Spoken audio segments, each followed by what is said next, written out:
Vamos a continuar ahora con otro autor argentino muy famoso, León Gieco, 5 siglos.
Soledad sobre ruinas, sangre en el trigo, rojo y amarillo, manantial del veneno, descubre heridas, 5 siglos igual.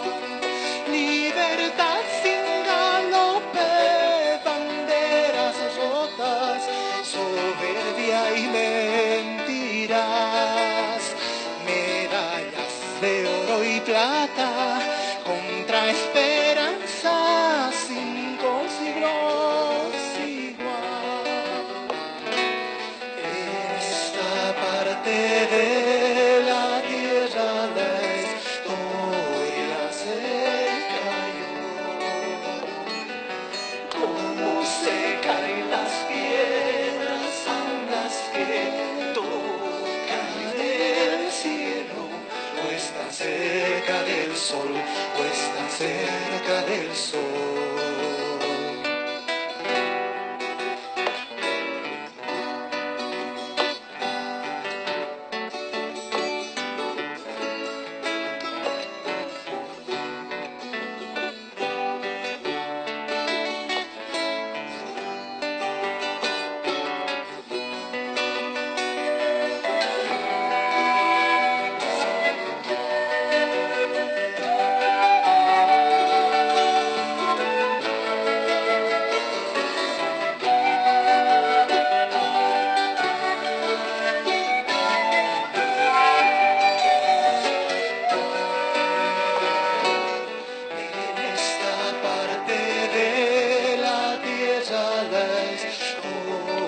Se cayó,